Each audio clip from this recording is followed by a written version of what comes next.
Hello guys! Hello Libra! Welcome dito sa aking channel. Kapalaran 888, welcome. Alamin natin kung anong messages, anong vibration, anong gabay, anong energy para sa lahat ng Libra. This is general reading guys. So I hope na i-connect mo ang iyong intuition, ang iyong instinct sa mga baraha na lumalabas sa aking reading. Okay, number 16, number 7, thoughts. Isang Libra, ang posibleng hindi makatulog sa gabi sa sobrang pag-iisip. Or pwedeng ikaw, Libra, ay iniisip ng isang tao. Or pwedeng ikaw, iniisip mo ang isang tao. Or marami kang iniisip. Okay. Full moon, harvest the fruits of your hard work. Wow. Okay, harvest daw. Ano ba yan na kailangan mong i-harvest because of your hard work? Okay. So, parang naiisip mo, Libra, pwedeng yun yung ginagawa mo sa ngayon is hindi ka makatulog sa gabi or yun, nagigising ka sa madaling araw because nag-iisip ka kung paano mo makukuha lahat ng mga sacrifices mo. Yung parang iniisip mo, ano ba yung gagawin ko para magbunga lahat itong mga pagod at hirap ko. Parang ganun.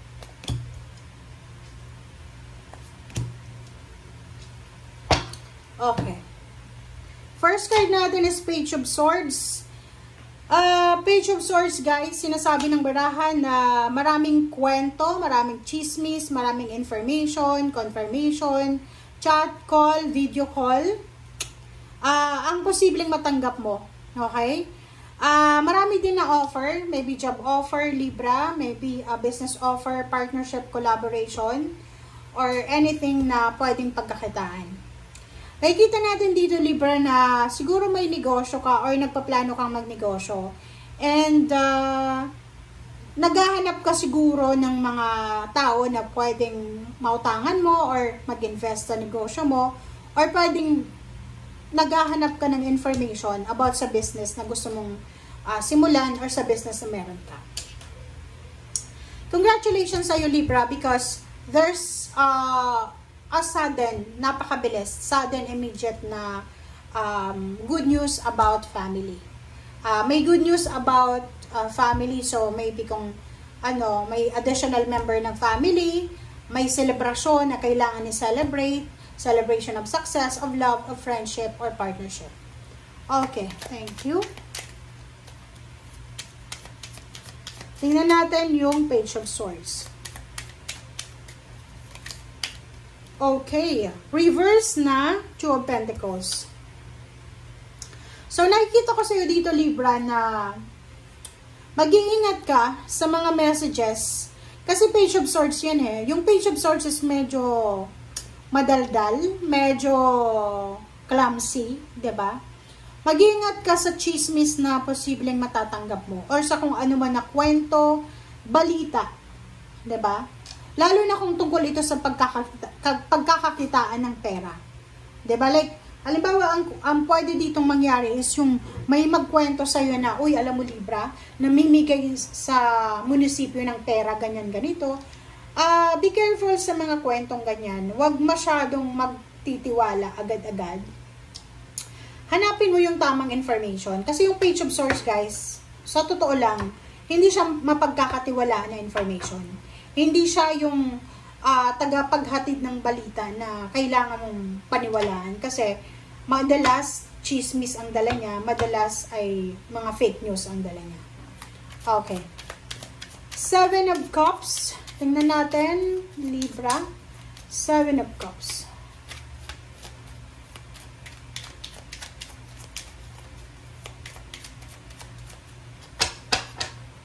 Okay.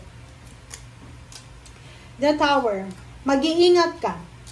Be careful sa mga choices and options, decision, and sa mga actions mo. Yun na nga sabi sa'yo dito ng Page of Swords and then reverse ng Two of Pentacles na mag-iingat tayo sa mga decision making natin. Huwag tayong masyadong magmadali. Huwag tayong masyadong nakikita ko sa'yo dito, mag-comment ka ha sa comment section. meron ditong Libra na siguro negosyante ka. Kasi nakikita natin yung business dito eh. Or maybe may business ka. Siguro napanatag ka sa business mo kasi biglang nag-boom siya, nag-trend. And out of the blue, biglang nalugi ka or medyo bumaba yung benta, parang ganito. And sinasabi ng bara, wag mong ilagay lahat ng eggs mo sa isa lang na lagayan. Kailangan meron kang spare na eggs. Parang ganun. Idiomatic expression yan. Or wag mong ilalagay lahat ng pera mo sa isang negosyo or wag mong isi-save yung pera mo sa isang bangko lang. Okay? Kasi pag nalugi yung bangko na yan, dala-dala yung pera mo. Okay? Three of Pentacles tayo. Three of Pentacles. Ano ba ang message para sa Three of Pentacles? Alright. So, Three of Wands. So, nakikita ko sa'yo dito na kung gusto mong magnegosyo, or gusto mong mag-travel, or gusto mong magpatayo ng bahay, or kung ano man to, kasi naghahanap ka ng information eh. This is maybe your training, diba? May training, may schooling, diba? Babalik sa pag-school, or kano pa man. Sinasabi na kailangan mong maging patient. Huwag kang magmamadali. Kailangan nating maghintay, lalo sa negosyo, sa partnership and collaboration. Like, halimbawa sa negosyo, hindi tayo dapat nagmamadali sa outcome. Dapat, kailangan natin na daanan yung, kumbaga, yung talagang cycle ng pagnenegosyo.